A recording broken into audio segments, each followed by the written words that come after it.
ازيكم يا حبايب قلبي؟ عاملين ايه؟ يا رب تكونوا بخير. تعالوا النهارده انا جايه لكم بشويه فيديوهات ان شاء الله تعجبكم وتعتمدوها.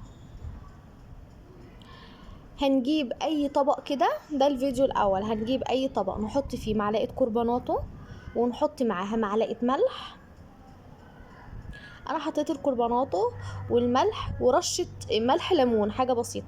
ننزل بشويه خل هيفوروا معانا كده زي ما احنا شايفين. عايزه اقول لكم ان الفوران ده بياكل اي حاجه مش نظيفه في الارضيات.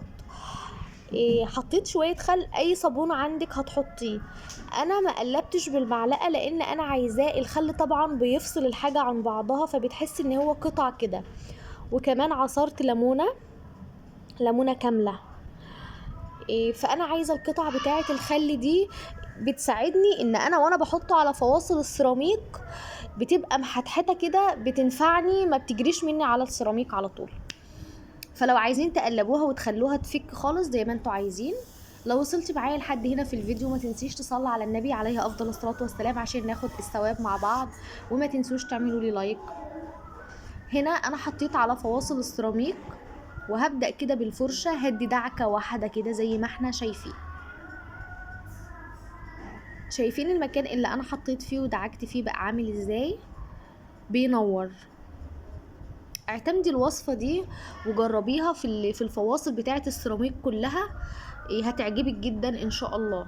ابدأي بقى حطي على الفواصل كلها. لو عايزة تحطيها وتبات لتاني يوم يكون افضل، عايزة تغسليها في ساعتها كده زي ما انت عايزة بقى. هنا انا كنت حطيت وكنت بديها دعكة كمان علشان اوريكم. وكنت سايبه البلاط مش نظيف بقالي فتره، يعني انا من على الوش كده بغسل السيراميك ما بدعكوش علشان اعمل الوصفه دي معاكم. هنا انا كنت بشطف بالميه الاماكن اللي انا حطيت فيها ملح الليمون مع الكربوناتو. بياكل اي حاجه، مش بياكل الحاجات البيضه اللي هي ما بين السيراميك ولا كده، لا هو اي حاجه مش نظيفه بيشيلها. وهاتيلي طبق كده، وتعالي هاتيلي معلقه ملح، معلقه واحده بس. وهاتيلي معلقه كربوناتو، دي معلقه كربوناتو هكبرها شويه وهنقلبهم مع بعض. وفي اي مكان اعزكم الله في صراصير او في حاجه من الحاجات اللي احنا بنشمئز منها دي، وحطي الملح والكربوناتو دول بس. هترشيهم كده على البلاط مثلا كده، مش هتحطيهم بطبق ولا بورقه ولا بحاجه، هتحطيهم بالمنظر ده.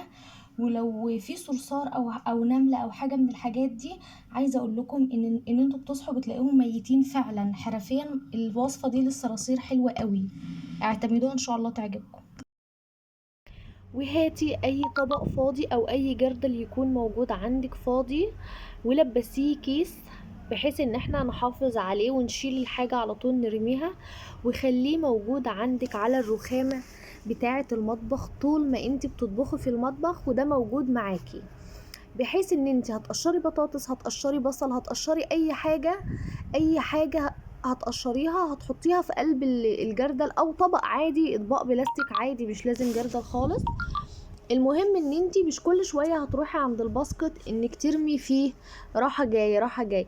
فهتشيليه بالمنظر ده بعد ما تخلصي في اخر اليوم، وبكده هتكوني محافظة على مطبخك والجردل وموفرة انك كل شوية راحة جاية على الباسكت. اعتمدوها وان شاء الله تعجبكم. تعالي بقى عند الباب بتاع البوتاجاز، بيبقى متراكم عليه دهون كتير قوي و... وتحسي ان انتي مهما تغسليه في الاحراف بتاعته كده دهون ومش بيلمع قوي. والفرن بتاع البوتاجاز كمان انا سايباه بالمنظر ده علشان اجربه معاكم وتشوفوا النتيجة عاملة ازاي. شوية ملح، الكلام ده قبل ما تغسليه خالص. شوية ملح، هترش شوية ملح على باب البوتاجاز كده، وهترش جوه الفرن برضو بتاع البوتاجاز، ونص ليمونة. وهتفركي الليمونة بالملح على الباب كله، يعني همسكه كده معاكو هنفركه كله بحيث ان انتي الدهون الموجودة دي اول ما بتشيلي الملح مع الليمون بتحس ان الدهون تحت ايدك ما بقتش موجودة اصلا. على بال ما بتخلصي بتلاقي الملح ده لونه صفر كده، شرب كل الدهون. عليك تحطي الملح وتفركيه وتبيتيه، وعليكي تعمليه في ساعتها عادي. هيدي لمعة جميلة.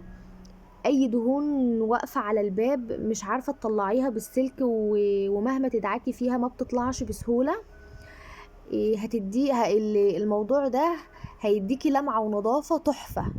وكمان الصواني اللي هي بتبقى في الفرن، الصاج اللي بيبقى في الفرن ده انا كمان عملته كده بقى تحفة. والشبك بتاع الفرن حطيت له مية زي اللي كنت غليتها للحوامل بتاعة البوتاجاز، وحقيقي بقى الفرن والباب تحفة. انت كمان تجربيها وان شاء الله هتعجبك وهتعتمديها على طول. انا هنا كنت بفرك كل اللي في الباب، لو ملاحظين هتلاقوا دهون على الباب كده وانا بفرك، ده كله مش هيبقى موجود وهتشوفوا لمعة تحفة. هفرك معاكم كده بالليمون. لو وصلت معايا لحد هنا في الفيديو ما تنسيش تعملي لي لايك وتدعميني وتفعلي الجرس علشان اي حاجة بنزلها توصل لكم بإذن الله. انا هنا كنت بفرك برضو بالملح. لون الملح بدأ يشرب كده الدهون، في زيوت وفي دهون. الملح تحس ان هو شرب الدهون والزيوت وبقى على الوش كده زي ما انتوا شايفين. هنا برضو لو عايزة تفركيه فركة كده بايدك ماشي، مفيش مشكلة، فروكي عادي. وهنا انا كنت بلم الملح خلاص، انا ما بقيتش عايزاه لونه اتغير واصفر خالص. وانا كده هلمه وهجيب معاكم اي حتة سلك بصابون، اسفنجة، اي حاجة موجودة عندك. هنا كنت بوريكم لون الملح اتغير جدا.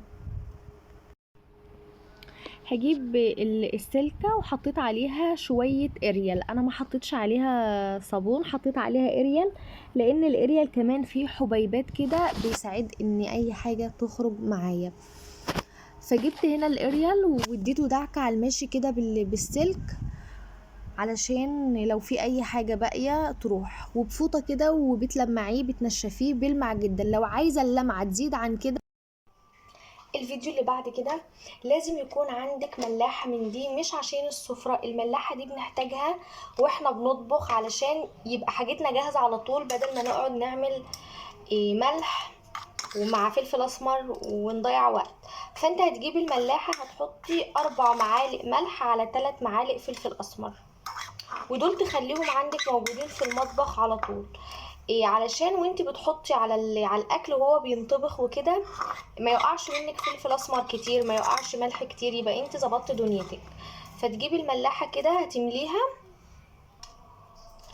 وهتجيبي الفلفل الاسمر وتحاولي انك تفضي شوية. الفلفل الاسمر بيبقى اقل على الملح زي ما احنا عارفين.